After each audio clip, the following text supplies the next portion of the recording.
Hello, everybody, and welcome to another edition of Faster Masters Rowing Radio.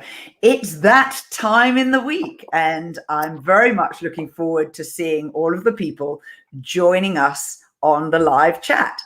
And my name's Rebecca Caroe, and as ever, I'm joined by my co-host, Marlene Royle. Hello, Rebecca, and hello to our Faster Masters. Well, what a week it's been. I've just had so much going on, and we've got a stunning end of summer, and I'm dying to find out, when is your snow going to disappear? Well, it started changing this week. I did ski yesterday, cross-country skiing. I did ski yesterday on the local pond, and it was really, really nice, but we've got quite warm temperatures. The next few days, there's no precipitation in sight, but, so typically our lake can thaw the first part of April, but it can sometimes be May. So anyway, there's still a little bit, but it smells beautiful out, like spring is coming, and there's new birds already, and so we're hopeful. So here in New Zealand, everyone's gone sailing mad this week. We won the America's Cup. We beat the Italian Luna Rossa team. And it was really close racing. It was really fun. And the crowds were huge. They had 1,500 physical boats on the harbour out lining the bank of the race course. And it was a mobile course. So they had to move it so that it was head tail down in one direction. And so they had to shift it slightly for one of the races. And they had to push back all of the boats. Cool. Well, boat builder Ted Van Dusen, over the years, he does a lot of masts and spars in addition to building racing boats. So he's done stuff for America Cup boats. So very cool. I was into the cross country World Cup. They had the final race in Engadin Valley in San Moritz in Switzerland this weekend. So that was gorgeous. Worth watching. Yeah.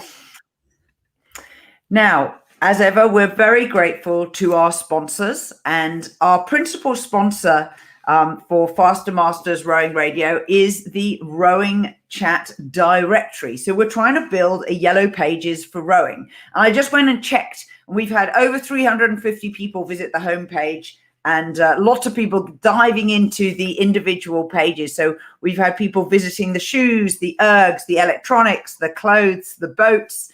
So we're getting a ton of people. So if you haven't checked it out yet, go to rowing.chat, and at the top menu, it says directory, and just click on that and share it around your friends and tell us if we're missing one of your favorite rowing businesses. On there, our recent listings include Ludum, who do performance analysis and management software for squads, Bont rowing shoes with carbon soles, Annabel Eyres, a rowing artist who does prints, clothes, and gifts, Whitehall Rowing, who do classic rowboats for ocean rowing, the Oar Board, stand-up paddleboard rowing for on sea or river, Exerfly, a flywheel eccentric lifting gain system, the Coxswain Academy, that helps you to get recruited and teaches you to cox as well, Croker Oars UK, John there has spare parts for all oars, and the RedBuoy Row, who do recycled custom clothes. There are also 3 interviews that I've completed. The San Diego Crew Classic, which is now a virtual regatta on erg and water, which is coming 10 days time. Coffey Corporation, who do the SimulatOar, and Ready or Row, who provide mental training for your rowing. Each one of those have had a mini 15-minute interview, and that is inserted into their directory listing. So you get to see what they do, and from the voice of the people behind the business. Now, I forgot to do our proper introduction, Marlene. Welcome to Faster Masters Rowing Radio, where having a rowing coach only makes you better. Following a program gives you a true pathway to becoming a confident sculler who's respected by your peers. Become the athlete you want to row with. Who's with us live? We know we've got some live watchers. Right, Marlene, you can read them out this week. Great. Cece's here. Happy almost spring. That's a little bit like me, but Cece's over on the west coast of the United States. From Whidbey, windy again after a bit of nice water. Yeah, but that's good for your technique. You have to know how to row in rough water. Charles Adams, hello, sailors. Charles has got a very funny... Is that Marmite? A Marmite jar with his name on it. Isn't that cute? And Lisa's with us from Colorado. We're digging out of a snowstorm, but eyeing open water at our local reservoirs. Yes, yes, I know. We still might get another blizzard or two. You know, April brings those snowstorms. And Charles Adams, don't forget Fluid Rowers from firstdegreefitness.com. Thanks, Charles. I will check them out and invite them to join. If you know the guys there, just send them the link and they can list their own rowing business there already. Now, the rest of you, tell us where you're watching from, because if we can't mention you if you don't tell us you're there. Yes. In the meantime, Marlene and I will go into talking about this past week. So this is the segment on the show where we talk about the work we're doing to advocate more broadly for masters rowing. And it's not directly always related to our business. It's just cool stuff that we've noticed out there and that you might appreciate knowing about.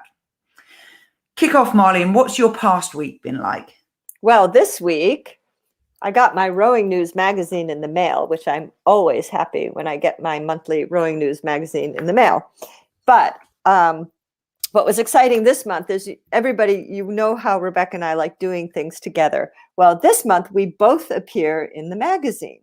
And there is a feature called COVID Connections, which is written by Alan Oldham. And he interviewed Rebecca about holding on to community in a year of isolation. So he interviewed a number of people about online connections and things that came out of the COVID year. And a quote from Rebecca says that, I suspect that people suffering in lockdown are making themselves available and looking for things to sign up for online, Caroe said. Rowing machine companies are struggling to keep up with the demand. That increased demand for connection in the rowing world is something Caroe has seen firsthand in her role as moderator for the Masters Rowing International Face group. I started the group a few years ago. It now has 12,000 members and is growing fast. Caroe also founded Faster Masters Rowing, a company she operates in partnership with Rowing News contributor Marlene Royle. The duo also hosts the popular Rowing Chat podcast, which has increased from once a month before the pandemic to a weekly live stream show to meet the needs of an increasingly online rowing community. Once a week, we are talking about what is happening in the sport, and then we pick a topic, she said. Today, we talked about how to manage your schedules and what you can do to avoid getting injured off the water. We get lots of people to engage in the discussion because we do it at the same time every week. So this was great to have this mention and interview of Rebecca. And my drill this month in my training article is called the Stationery Stability Drill. So those of you who are subscribers to our program know what this drill is. It's in your program content. And for others, it's a secret, but it's a great drill to learn how to row with your blades off the water perfectly without ever taking a stroke. Without ever taking a stroke. I love the promise of that. When you can complete this drill, and this is true, when you can complete this drill 100% and not touch the water, you have all the tools in your toolbox to row off the water in any conditions. And I that's 100% guarantee. But you've got to do the work, right? You've got to do the work. It's not going to, it's going to start with me, Marlene. I need a magic wand. No magic wands. If you're in a racing single and you just start this drill, if you're pretty good, it'll take you a season to master it. Okay. It's not going to happen in a session or two. I'll guarantee you that. But it's worth it. I tell my rowers, my scullers, every bit you get better in this drill directly translates to your rowing or sculling immediately. So Yeah, that's your encouragement along the way, isn't it? Yes. Now, for me this past week, I've spotted a few interesting things. For the first time ever, I've seen an advert for a rowing club wanting to recruit an independent board member. This is Wellington Rowing Club in New Zealand, and they are looking for a 2-year appointment. So if anyone's interested in that, it's on appointbetterboards.co.nz, I think. I thought it was really interesting that a rowing board should have an independent member, and it definitely is something that would be worth looking at, particularly if you're trying to run your club as a business and to not be tied into rowing specific kind of ideas and modes that are perhaps limiting beliefs. Absolutely. Thanks for that. I also got a request for our club for a social rowing membership. Someone who said they had joined the club in 1996, been away and had come back. And we don't have this category of member. So I think that's also super interesting. And obviously we will be discussing whether or not we can usefully add that into our membership classes. My photo this week is from Sandra Rueg, and I think it must be Switzerland. That's what we're guessing. Yes. Yes, a stunning background, and Sandra smiling in the foreground with her reflective sunglasses and her sculling buddy just behind her in her single. So thank you, Sandra. That's awesome to see. And the final thing that I want to mention is that Marlene and I are looking for some help with our social media management. And if anybody has a friend or is knowledgeable themselves and would like to work with us, please get in touch. Now, we have a mini announcement. We are planning our next webinar. Marlene and I have done webinars in the past. We did one at the end of last year called Transitioning into Winter. And this one is a functional movement assessment for rowers, including all of the stretches and drills that you need to do if you find you are limited in your movement.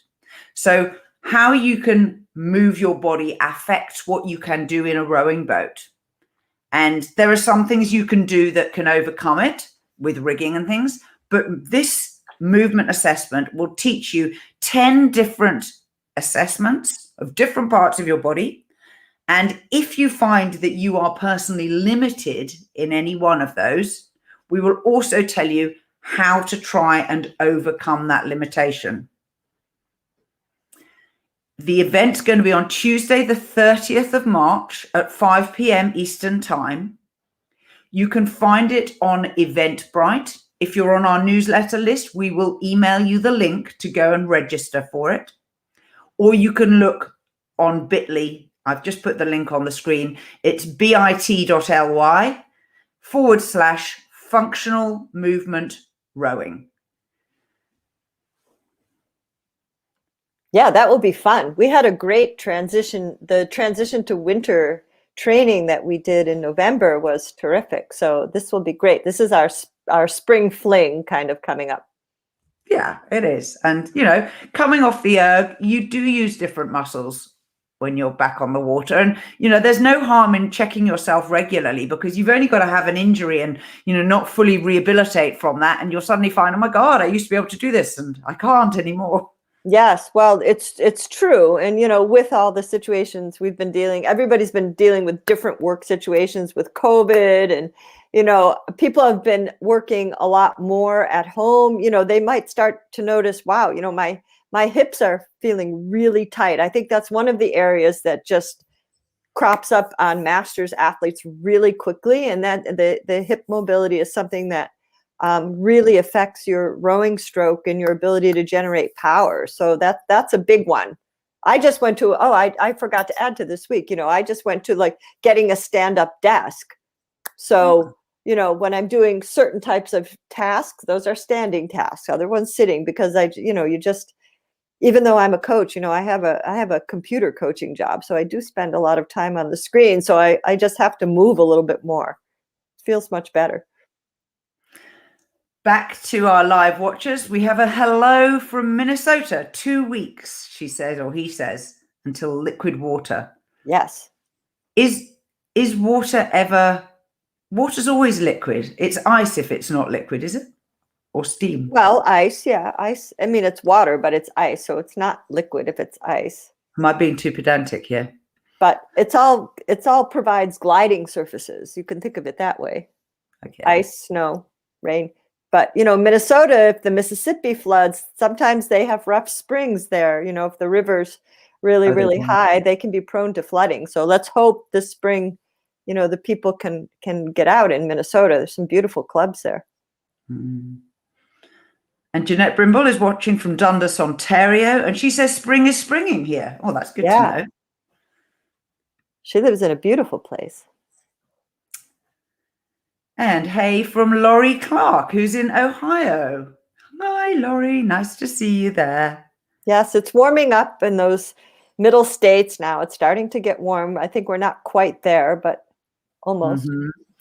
Charles has made a reflection, written a reflection on our functional movement assessment, saying, maybe after 62 years, there's a future in my sculling, or should I switch to broom ball? What's broom Charles, ball? We want you to keep sculling, and if you send us a video, and we'll be sure to show you some areas you can improve. I never give up on anybody. You know what I mean? When in doubt, keep coaching. That's what coaches say. When in doubt, keep coaching. If it doesn't work, keep coaching. Exactly. If it still doesn't work, keep coaching some more.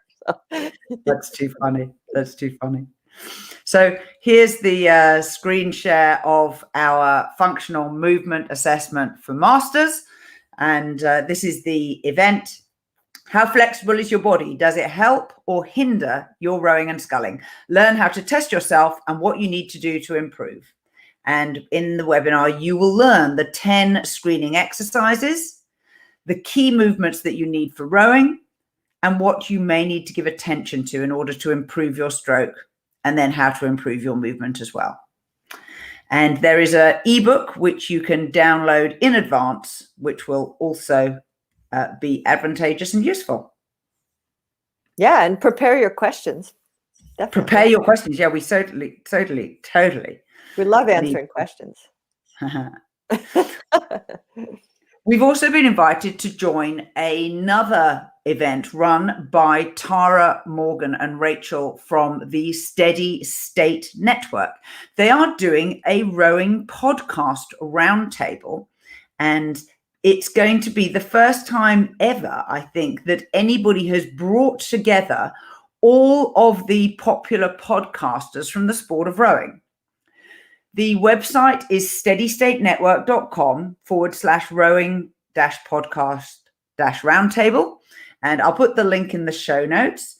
And you register with a little form here, March 21st at 10 a.m. Pacific. It says, we're bringing together your favorite voices in rowing podcast for one big global collective roundtable. And then there's a nice long list of people.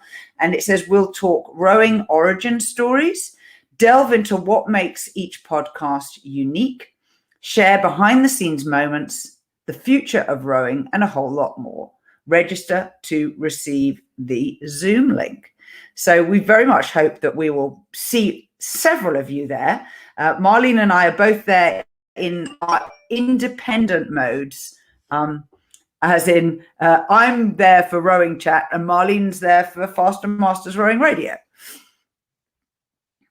Yeah, it's going to be really exciting. I mean, there's some, like super podcasts on here. So it's going to be interesting for us to actually meet each other face to face virtually, but it's good enough. It's nice. It's really nice that they've organized this. They've put a lot of time into it. So we're looking forward to it. Absolutely. Now, our first topic this week is your 2K race. This has come about because quite a lot of people have recently done a virtual race, an erg race, the Crash Bees particularly, and a lot of people have said that they did a really good race and they were pleased with their outcomes. Several medaled, quite a lot did personal records or personal bests if you're British. And we've got some advice and suggestions for you for your 2K race. While it's still fresh in your mind, go and write down absolutely everything you did in the lead up to the race and during the race. What we'd like to know is, when did you go to bed the night before? What did you eat in the 24, 48 hours beforehand? What training did you do in the last few days of your taper as you moved toward the actual event? What was your routine when you got up on race day? What time did you have breakfast, for example? What warm-up did you do? How did you feel after you had done your warm-up? What stretches did you add in? And then go through the actual race, what your plan was, what happened in actuality, whether you had to vary the plan, because quite often that happens, and what you did and how you felt. The reason for recommending this is if you find a routine that works for you, you need to use it again. Don't go around inventing wheels over and over again. Get to know what you feel was successful. And if there are parts that you felt weren't quite so successful, this is your chance to say, next time I would do this differently, so that you don't have to rely on your, in my case, somewhat faulty memory, and you've actually got a written record while it's still fresh in your mind. Yes, and you know, it's important to write down and give yourself credit for what you did really well, and then a few points that you want to continue to improve on. And you know, but be your own best friend here. You know, like, you know, you had enough nerve and guts to like sit down and do it, right? So a lot of people don't even show up at the line, and you know, just it's a constant progress and constant, you know, we're works in progress. So, you know, just little by little, say, okay, next time I want to improve 1%. What if you improve 5 areas, 1%, your diet, your sleep, your warm up, you might come out with a 5% improvement. Exactly. A quick question from a listener. Cece says, where can we find the functional assessment event again? So it's on Eventbrite. So if you go to the Eventbrite website and search for functional movement assessment rowing, I think it's rowing functional movement assessment, or you can use the link that we have on the screen right now, which is bit.ly/functional movement rowing. And I will put it in the newsletter. So don't worry, Cece, if you're subscribed to our newsletter at fastermastersrowing.com, you will get it. And Charles, you're a laugh, Charles. You're on fine form today. He has his pre-race routine is 100 decibels of Don't Stop Me Now by Freddie Mercury. Whatever floats your boat. It's like Led Zeppelin when you're doing 5 times 5 minute pieces, you know. Have you ever gone and looked up rowing playlists on Spotify, erg playlists? No, I don't know how to do anything like that. You have to teach me. I'm not very technical. I'm a fossil. I'm old fashioned. Martha, who rows with me, has some very, very, very choice playlists. I think the Foo Fighters were her last one. And God. After we finish our ergs at home, we share a photo of ourselves back into our WhatsApp group, just, you know, the red face and the sweat and everything, just so that you can prove you did it. Right. And she'll often put the CD of what she was listening to. Back to our 2Ks. We had a few people who came back to us and said, I died. I had a real disappointment.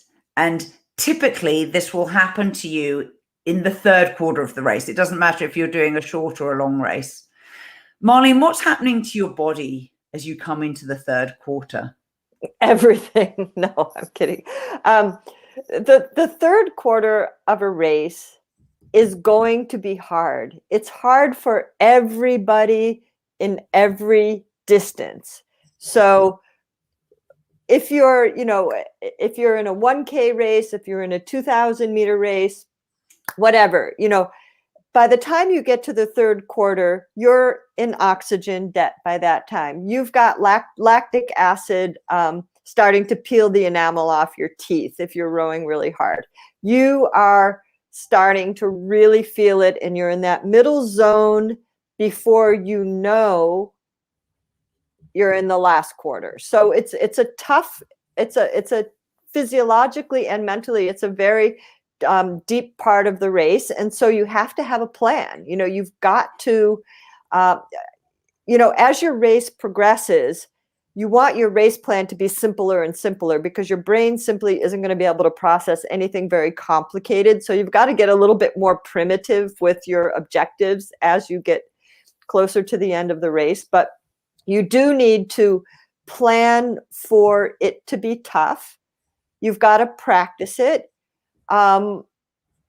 I like to break things down. I go by 5s. I go by 7 strokes. There are different strategies. I know years ago when I did 2K races, I'm too chicken to do them right now, but I used to simply focus.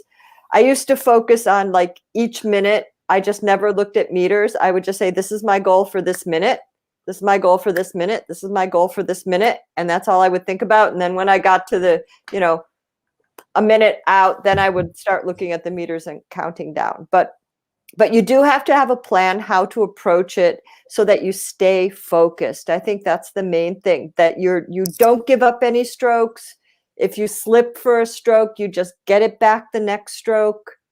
You've got to stay in the present. There's just no other way to get through it. I'd also add that one of the skills that a successful racer has is a number of different responses to different racing situations or scenarios. If you like, you can think of it as you have a little bag of tricks in your hand. And as the race progresses, you need to pull a trick out of your bag and then another trick out of your bag. You need at least 2 tricks. So when I'm working with the most beginnerish crews, possibly doing their first regatta, I make sure that their 2 tricks are very simple. One is a power push, and the second one is usually a length push, where I have them hold on to the finish and do an extra strong draw at the finish, because that one also helps to set up a rhythm. If they haven't yet learned consistently how to produce a rhythm, you can do it with a length call. And if you need to, you can alternate those all the way down the racetrack. You can do 2,000 meters of just alternating 10, 10, 10, 10, 10. But as you get more skillful and more sophisticated, you will have more different tricks in your bag. What you need to be able to do successfully is to recognize what is happening and then choose the correct trick to respond to that. So a good example, as Marlene said earlier, your split slips 1 stroke. She said, my response is to get it back on the very next stroke. So that means your eyes need to be focused on that part of the monitor where your split is displayed. You should also know that split on concept 2s are produced as a rolling 3-stroke average. So you may not get it back on the very next stroke. So if you're a really skillful erg rower and you can deliver the same power over and over, that rolling 3-stroke average might slip by 1 point. And that could be a reflection actually of the 3 prior strokes. And so if you want to get it back in 1 stroke, you may need to put a supreme effort in just for 1 stroke to knock the average over so that it averages over 3 strokes and gets you back. You might say to yourself, actually, that's disruptive, and I would prefer not to do that. What I would prefer is to notch mine back over 3 strokes so that I know that I'm back on the correct rolling 3-stroke average. Now, your response is entirely up to you, but you need to practice these things. You also need to know, particularly when you're getting tired, if you cannot get that split back and hold it, what are you going to do? Well, in my book, there are 2 responses. One is you push harder, and that's what we've already talked about. And if that isn't working, the only other way to get your split back is to rate higher. Now, can you do that effectively? If you're already going at 33, is 34 possible? If you're already going at 28, is 29 possible? You know, these ratings are up to you. But if you take your rate up, you absolutely must increase the power as well so that the split comes down. And that involves rowing in a slightly different way. Higher rates have a different technique than lower rates. Particularly, you will find that different around stroke rate 26, going from between 24 up through to about 28. You will find that you have to move from power rowing to speed or dynamic rowing. And so for me, your 3rd quarter of the race is all about selecting the correct trick to respond. So you might find that actually you just take the catch earlier, and actually that makes a slightly longer stroke. It makes a more efficient stroke, and that gets your split back 1 point. You may not need to do a power response, but I don't know you, and you do know you. And as Marlene said, you need to have the confidence that you actually have done these things before and made successful changes. It's then just up to you to remember them at the right point in time. Yes, and that's why it's so important to plan practice trials. I mean, a lot of times people like to avoid those all-out trials, and I definitely think that you want to be careful as a master's rower not to put an all-out trial too close to your actual competition.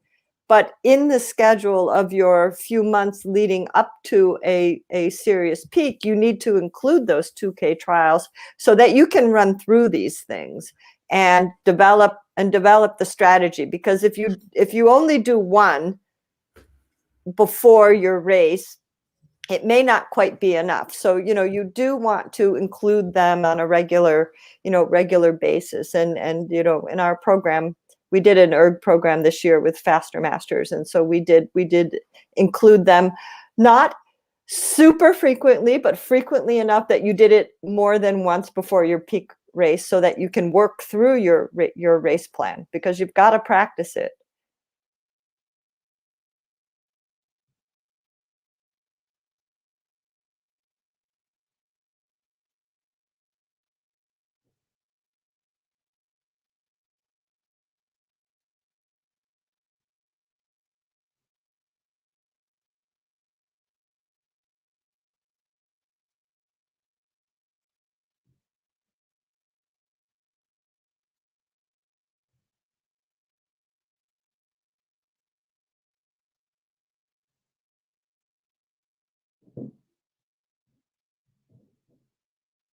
Nope, I think we had an interruption. Right, back in the room. Sorry, I've got spotty internet today. It's a new disease. Thinking about your race plan, Cece says she had a Cox who was coaching her through her race via Zoom. She said she was in Arizona and I was in Washington State, that's a really good thing. So make sure your Cox or coach knows your plan and knows the tricks, the little strategies that you have, so that they can suggest them. Because remember, their brain's still getting blood fed to it, whereas your brain has got somewhat less. Yeah, you go primitive, right? Exactly. Charles says, do it in 3. So that was referring to our earlier remark about getting your split back. He reckons doing it in 3 strokes works for him. And he also says, keep an eye on your heart rate as a master's rower. Good advice. Thank you. Particularly if you're used to monitoring your heart rate, do it. But in a race, just be aware that it may be a distraction. And where you display your heart rate? Is it something, particularly if you have to look down to your wrist, you don't really want that because that compresses your chest, so it restricts the airflow. Oh, this is a Here good is the ultimate question. question. Go, Marlene. We can both answer this one. Well, Lori, first of all, Read the question. Hang okay, on. how bad should you feel or not feel at the end of a 2K time trial? First of all, if you're training for a 2K, make sure that Charles says dead. I was going to say, make sure that you're in good health and it is safe for you to push intensity. Okay, let me just preface it with that. You should, if you are rowing a true time trial or a true race, the last stroke should be the last possible stroke you should make. It's a trial. It's all out, but it's all out measured over the course of the trial or the distance. So you should be pretty spent. That would be my answer. Exactly. And, you know, if you are a competitive type, and Laurie, you will know your own psychology. Think about, how would I feel if I crossed the finish line and I thought I could have done better? And if you go, I would feel fine about that. That's not a problem. I would just be happy that I'd done it. That's fine. You know, this is about you and your personal performance. If, however, you think, I wish I had done these things differently so that I didn't, you know, have some energy left after, equally, I think you can reflect back to yourself. Would I be satisfied with that? And I can't answer this for you. What I can say is that the top most speedy Olympians, world champions, feel as bad as you do. There is no discrimination in this. No. It feels bad. Yes, and I would say too that to learn how to row 100% is a skill, and it takes time. It takes a lot of time to learn to cross that line. And if you're new to rowing or new to competitive sport, it may take a little, you know, it may take a while for you to get to that level. If you want to be at that level, it may take a while for you to get to that point that you know how to push yourself past that point. And I think I had one experience that stands out in my mind many years after it happened. This is back in 2000, and I was getting ready for the Olympic trials for the lightweight double, and we had to do a 6K test back then. We had to submit 6K tests all the time, and I did the 6K test in Sarasota on this porch of the rowing club, and my heart rate was at its maximum for 9 minutes during that piece, and when it was absolutely, at that moment in time, it was the absolute best I could do. And, you know, it took me 3 or 4 days to recover from that. So that just kind of puts it a little bit. And I was 38 years old. Okay. So it took me 3 or 4 days to recover from an effort like that. But, you know, it takes many years of training to be able to be competent to push yourself. And you just have to, go to what your limit is on the day, and, you know, and just work from there.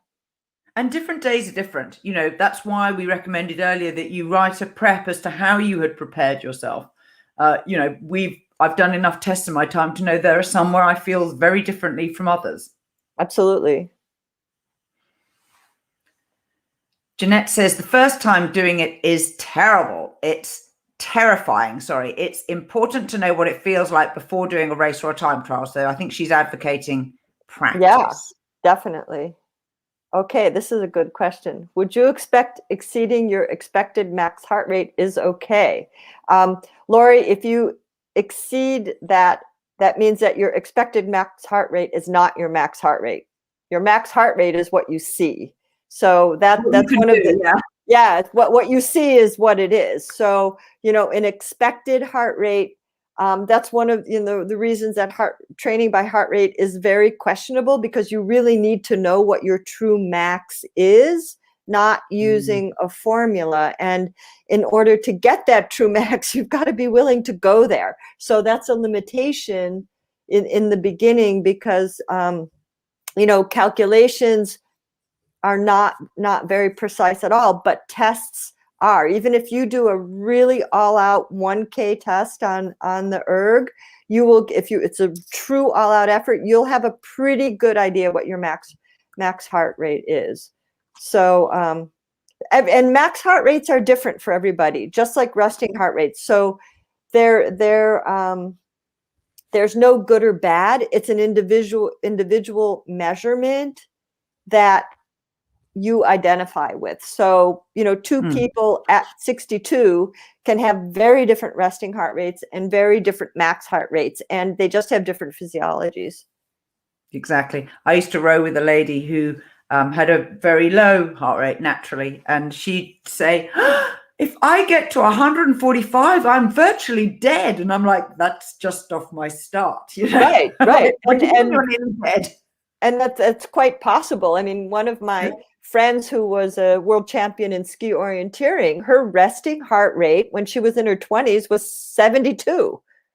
You know, and people go, oh my gosh, but that was absolutely normal for her, nothing wrong, but her max was, you know, 225 or something like that. Yeah. So, you know, it's not a good or bad value, it's simply your value. So that's an important, and changes to it are individual.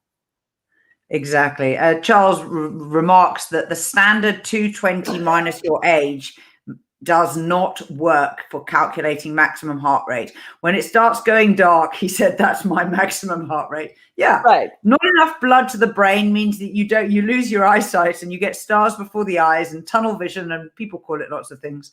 Right. You don't have to do this. No. I would like to say that I am not the sort of person who has more than a couple of times in my life ever experienced that. But, you know, when it actually comes down to it, there are very few races which are very, very, very, very close. And, you know, when the call comes out for, are you going to put your neck on the line for this one? You do it or don't do it. And the result is the result is. And it's quite interesting when you do have those moments where the intensity notches up beyond what you were anticipating, and you are not prepared to lose. I think that's the key. It's not really that you want to win. It's that you're not prepared to lose, and you pull out something, some energy from somewhere that you didn't know you had. Now, it can happen very much in the moment, and it's not a force that you can turn on demand, in my experience. You have to work up to it, and the race has to have meaning for you. It's just the way it is. And as Charles says, you will find some things out about yourself. Yeah. And especially when it goes to the out of body level experience, like, have you ever followed yourself down the race from a bird's eye view? Yep. Usually you win those races. Seriously, those are quite an exciting experience, actually, when it happens. Yep. We won the first round in the women's 8s event at Henley Royal Regatta.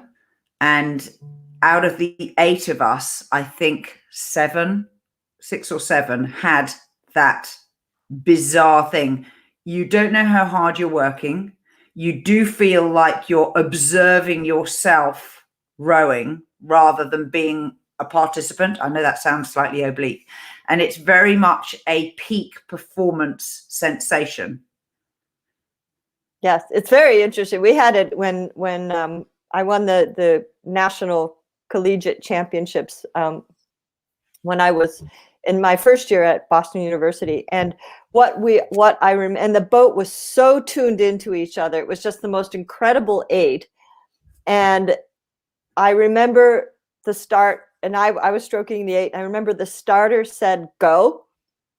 the next thing I remember was the out of body experience, and just I could see myself rowing. I could see the entire 8 rowing. And all I remember was way enough when we crossed the finish line. And then all of a sudden our hamstrings cramped so badly that none of it, you couldn't sit in the seat. There was so much incredible levels of pain. But when we were racing, it's like we said, we were not going to lose. We lost to a crew at Eastern Sprints, Wisconsin, that we were racing, and we were not going to lose to them in the national championship. And it was just like that. Like it just wasn't even an option, but very cool experience. Very indeed. Yeah. My experience was somewhat different. We were racing in the first round a crew who had been selected to row for England in the Commonwealth Regatta that year. So there were 2 girls from our club in that crew. So we already had lost 2 really strong rowers. And I remember we got to sort of 2/3 of the way through the race. And we just started advancing. And I just sort of couldn't quite believe it. Like, yeah, it's like, wow, come back on us sometime soon, Here we are. They're the England crew, And they could not believe that they had been beaten by a club crew by 2/3 of a length. And the selectors were going, oh my God, what have we done? Yeah, really, really. And that's, so you have to be prepared for that. Sometimes you can go into a race and say, oh, he or she, they're really good. They're going to win. No.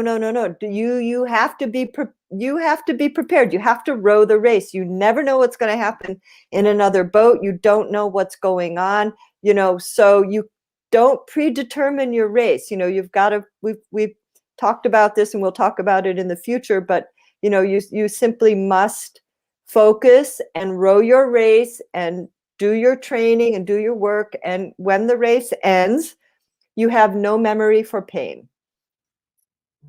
And that's worth remembering. Mm-hmm. Remember, there's no memory. Right. 5 minutes later, you won't be feeling the pain. Believe me, you'll feel it at first a lot, but then you forget that. You do. I know we haven't got to our big topic, which was preparing for the release, but we are out of time. We have had the most fantastic episode today. Thank you to everybody who's joined us live for your fabulous questions and your observations. Marlene, are you okay if we leave it there? Yeah, we'll prepare for the release for next week. We will.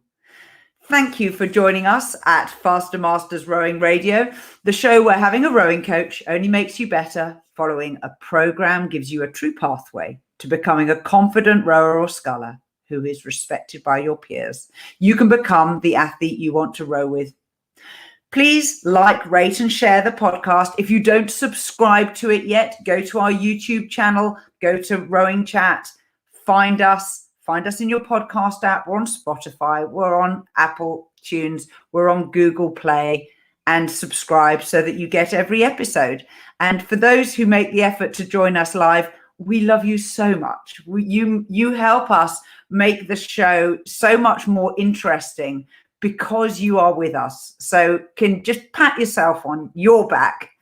It's been really brilliant having you with us today. We hope we didn't bore you with our stories. The stories are part of the package, Marlene, and the Marleneisms are also really, really important. I wrote one down. The oxygen debt, lactic acid, peeling the enamel off your teeth. That's a goodie. Thank you so much for everybody who's been with us and participating. We love you, and we will see you this time next week. Absolutely. Till then, bye-bye.